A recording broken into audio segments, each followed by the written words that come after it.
మీ business ఏదైనా మీ ఊర్లో promotion చేయాలంటే అది సుమన్ టీవీతోనే సాధ్యం. ఇప్పుడే సంప్రదించండి.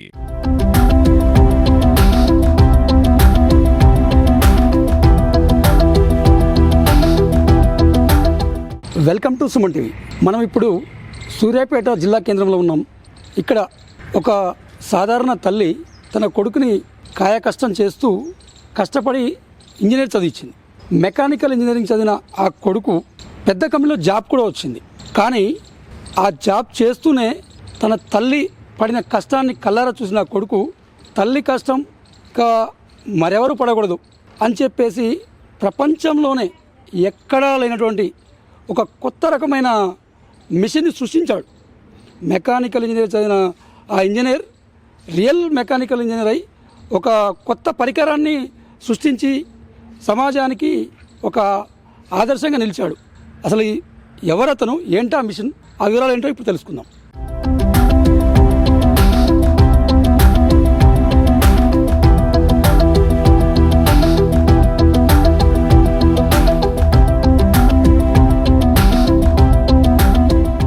తనే. నమస్తే సార్. నమస్తే అండి. సార్, మేము మీ గురించి గొప్పగా విన్నాం. మీరు మెకానికల్ ఇంజనీర్గా ఒక అద్భుతమైన ఆవిష్కరణ చేశారు. అది ఎక్కడో ప్రయోగశాలలో కాకుండా ఇంటి పట్టునే ఉంటూ మీ సొంత ఇంట్లోనే కూర్చొని చేశారని తెలిసింది. అసలు మీ బ్యాక్గ్రౌండ్ ఏంటి, మీరు ఆవిష్కరించిన మిషన్ ఏంటి, అదొకసారి సుమన్ టీవీ ప్రేక్షకుల కోసం వివరిస్తారు. బ్యాక్గ్రౌండ్ అంటే క్విక్గా చెప్పేటందుకు ఇది ఆల్మోస్ట్ ఒక 25 years ఏగో మా మదర్ స్టార్ట్ చేసింది. మా అమ్మ ఏం చేసేదంటే, మాకు అంటే ఆర్థికంగా మామూలు పరిస్థితిలో ఉన్న వాళ్ళం మేము. అందువల్ల ఏంటంటే మా అమ్మ దంచే మెషిన్స్ అంటే పిండి గ్రైండర్లు, దంచే మిషన్లు ఒక 2 తోటి ఒక చిన్న ఇంట్లో పిండిగిరిని స్టార్ట్ చేసింది. సో అదేంటి ఆర్థికంగా మెరుగవ్వాలన్న ఉద్దేశంతో అలా చేసింది. సో దానివల్ల మాకు చాలామందికి మంచి క్వాలిటీ ఇవ్వడం వల్ల సో అందరికీ నచ్చింది, అందరూ తీసుకుంటున్నారు. అంటే కారము, పసుపు, ఇవన్నీ కూడా పిండి, గ్రైండర్లు, ఎవ్రీథింగ్ అంతా. ఇక్కడ కారంకి వచ్చేసరికి ఏంటంటే, కారము మార్కెట్లో ఎవరు వాడండి అంటే తయారు చేసే పద్ధతి, దంచే పద్ధతి మా అమ్మ ఎంచుకుంది. ఎందుకంటే దంచే పద్ధతిలో దాంట్లో ఉండే ఏవైతే పోషక విలువలు, తర్వాత దానికి ఉండాల్సిన గుణాలు, కారానికి ముఖ్యంగా అవన్నీ కూడా అలాగే ఉంటాయి. ఏది ప్రిజర్వేటివ్ వేయకుండా దానంతటా అదే సుధాగా అందులో ఉంటాయి. మనం ఏమి వేయాల్సిన అవసరం లేదు. ఒక సంవత్సరమైనా ఇలా దంచి తయారు చేసిన కారం ఖరాబ్ కాదు, కారం ఖరాబ్ కాదు. అయితే సో అలా ఉద్దేశంతో మొదలుపెట్టాము. మా అమ్మ చేస్తూనే ఉంది. మేమందరం కూడా, నేను మా చెల్లెలు అందరం కలిసి మా అమ్మకి ఎప్పుడు హెల్ప్ చేసేవాళ్ళం మిల్లులోకి వెళ్ళి. సో ఇలా మా స్పైసెస్ జర్నీ స్టార్ట్ అయింది. 25 సంవత్సరాల కింద మీ అమ్మగారు మిమ్మల్ని పెంచడం కోసం కారం మిల్లు, పిండి మిల్లు, గిర్ని, వెనకటలో గిర్ని ఇవన్నీ పెట్టి చేస్తుండేది. అవును, చేస్తుంటే మీరు హెల్ప్ చేస్తుండేవాళ్ళు.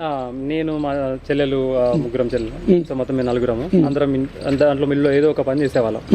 సో ఇక్కడ ముఖ్యంగా మిగతావన్నీ చాలా ఈజీ. పిండి కానీ, పసుపు కానీ, గ్రైండర్లకు సంబంధించిన కానీ అవన్నీ చాలా ఈజీ అండి. బట్ కారానికి వచ్చేసరికి ముఖ్యంగా ప్రాబ్లం ఏంటంటే, కారము దంచి చేస్తున్నాం కదా, సో అదంతా ఓపెన్ సిస్టమ్.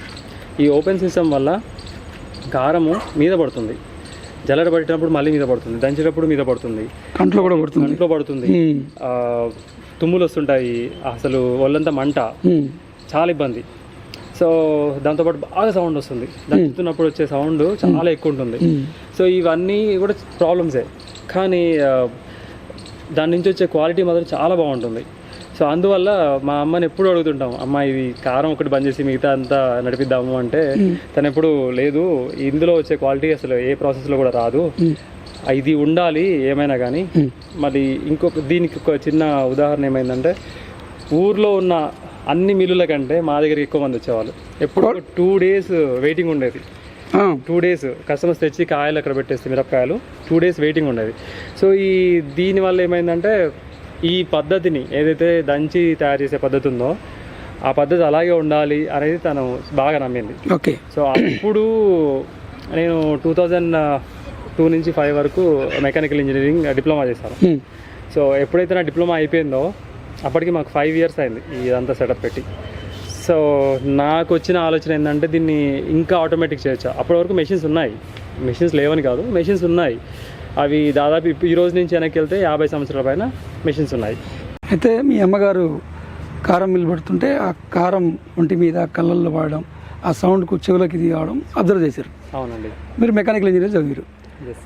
అప్పుడు మీ అమ్మగారు చూసిన బాధల్ని పెట్టుకొని మనసులో ఉంచుకొని దానికి ఏం చేశారు మీరు? సో దానికి అప్పుడు నాకు వచ్చిన ఆలోచన ఏంటంటే ఒక చిన్న థింగ్. ఇప్పుడు నేను మెకానికల్ ఇంజనీరింగ్ డిప్లొమా చేశాను అప్పుడు. సో దీన్ని ఆటోమేటిక్ చేయొచ్చా పూర్తిగా, అంటే దీంట్లోంచి కారం మీద పడకుండా, తర్వాత సౌండ్ రాకుండా, మనం అక్కడ లేకుండా ఆటోమేటిక్ చేయొచ్చా? ఎందుకు దీన్ని ఆటోమేటిక్ చేయాలి అంటే దీంట్లో తయారైన కారంకి ఉండే మా గుణాలు ఏ ప్రాసెస్లో కూడా రావు. అందుకోసము ఈ రెండు అనుకున్నాను. అంటే న్యాచురాలిటీని ఎట్లా మెయింటైన్ చేస్తూ, న్యాచురాలిటీ మెయింటైన్ చేస్తూ, ప్రికాషన్స్ తీసుకుంటూ ఈజీగా ఉండాలని చెప్పేసి ఒక మెషిన్ తయారు చేశారు, ఒక పరికరం తయారు చేశారు. ఇది గ్రేడ్ 1 క్వాలిటీ అండి. సో ఇవి మామూలుగా అందరికీ అందుబాటులో ఉండవు ఈ క్వాలిటీ, ఓన్లీ ఎక్స్పోర్ట్స్కి అండ్ ఎవరైతే హై కన్జ్యూమ్ చేస్తారో వాళ్ళ దగ్గర మాత్రమే వెళ్తాయి. ఇవి రెడ్డిష్ ఉంది, చాలా రెడ్డిష్ అండ్ అవన్నీ ఒక్కటే తిరిగా ఉంటాయి. చూడండి ఎంత బాగున్నాయో మిర్చి. ఎక్కడి నుంచి ఏ రేంజ్ చేస్తుంటారు సార్ ఇవి? ఇవి ప్రత్యేకించి నేను మన భద్రాచలం ఏరియా తీసుకుంటానండి. చెర్ల అని, కొత్తగూడెం, చెర్ల, వాజేడు ఈ ప్లేసెస్లోంచి తీసుకుంటాను. అక్కడ గోదావరి రివర్ బేసిన్ వల్ల చాలా మంచి క్వాలిటీ అవుట్పుట్ వస్తుంది. ఓకే.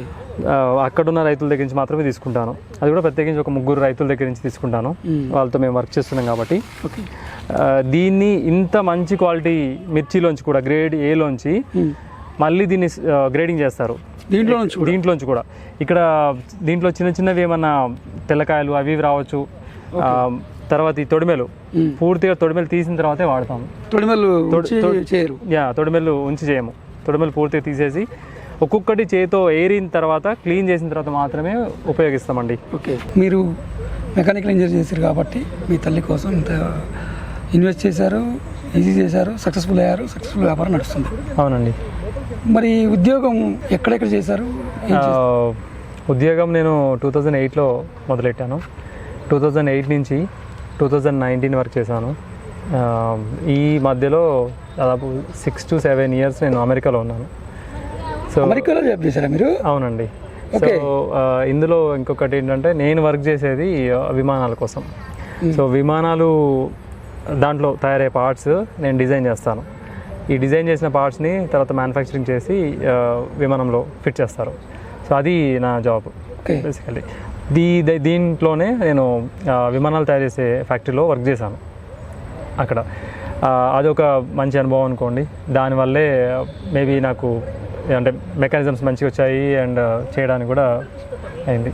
చాలా గ్రేట్ సార్. విమానాల తయారీ చేసే మీరు తల్లి కోసం, తర్వాత న్యాచురల్ ఫుడ్స్ అందించడం కోసం అంతటి ప్రొఫెషన్ని అంతటి చేసుకుంటూ కూడా ఇంత ఇన్వెస్ట్మెంట్ చేసి ఇలా చేయడం చాలా గ్రేట్.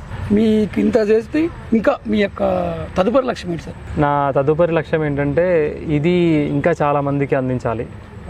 ఇప్పుడు ప్రతి ఇంట్లో ఇలాంటి ఫుడ్ తినాలి, ప్రతి వంటలో ఇది ఉండాలి. ఎందుకంటే మనం తినే ఫుడ్ ద్వారా, అంటే మనం ఏం తింటే అలా తయారవుతాం. మనం తయారైన బాడీ కూడా మన ఫుడ్డే, అంతే. సో మంచి తింటే మనకి ఆరోగ్య సమస్యలు రావు, ఎప్పుడూ ఆరోగ్యంగా ఉంటాము. అదే కావాలి. సో దీన్ని ఇంకా పెద్దగా చేసి, ఇప్పుడు ఈ కెపాసిటీ సరిపోవట్లేదు, దీన్ని ఎక్స్పాండ్ చేసి అట్ ద సేమ్ టైం ఒకవేళ పూర్తి సక్సెస్ అయితే దీన్ని మెగా ఫ్యాక్టరీ లాగా పెట్టాలని కూడా ఒక ఆలోచన ఉంది. ఇది చూస్తుంటే ఒక వర్క్షాప్, పెద్ద పెద్ద ఇండస్ట్రీస్ ఉన్న వర్క్షాప్ కొడుతుంది. దీంట్లోనేనా మీ మొత్తం ఈ ప్రస్థానం ఇదంతా జరిగింది? మొత్తం ఇదే రూమా? పూర్తిగా ఇదే రూమ్ అండి. సో ఇక్కడ అక్కడ చూపించిన మెషిన్స్ అన్నీ ఇక్కడ తయారు చేసాము. భవిష్యత్తులో కావాల్సిన మెషిన్స్ కూడా ఇక్కడే చేయబోతున్నాం. దానికి కావాల్సినవన్నీ నా దగ్గర ఉన్నాయి, అవన్నీ సమకూర్చుకున్నాను. ఇది కూడా అనదర్ ఒక ఇన్వెస్ట్మెంట్ థింగ్ అయింది. పూర్తిగా అంటే మాకు ఇది లేదు అనకుండా చేసుకుంటే కానీ ఒక 2 మనుషులు 3 మెషిన్లు తయారు చేయడానికి అంత హెల్ప్ అయింది యాక్చువల్లీ. ఈ రూమ్ మొత్తం ఈ జీవితాన్ని మార్చేసింది. అయితే ఏమనిపిస్తుంది సార్ ఇప్పుడు ఈ రూమ్లోకి వచ్చినది? ఇప్పుడు సక్సెస్ఫుల్గా అన్నీ చేశారు, ఒక అద్భుతాన్ని ఆవిష్కరించారు. ఈ రూమ్లోకి మళ్ళీ వస్తే ఏమనిపిస్తుంటుంది? సో ఈ రూమ్లోకి వచ్చినప్పుడల్లా ఆల్వేస్ ఒక క్రియేటర్ స్టేజ్ అనిపిస్తుంది. ఇది దీంట్లోకి వస్తే నాకు ఏదో ఒకటి అంటే అలా ఆటోమేటిక్గా వచ్చేస్తుంది. సో నేను మెషిన్స్ తీసుకొని చేసుకుంటూ వర్క్ చేస్తూనే ఉంటాను. మీరు ఇంకా ఇదే రూమ్లో కొత్త కొత్త ఆవిష్కరణలు చేయాలి, ఇంకింత పైకి స్థాయిలోకి ఎదగాలని కోరుకుంటున్నాం. థ్యాంక్స్ అండి.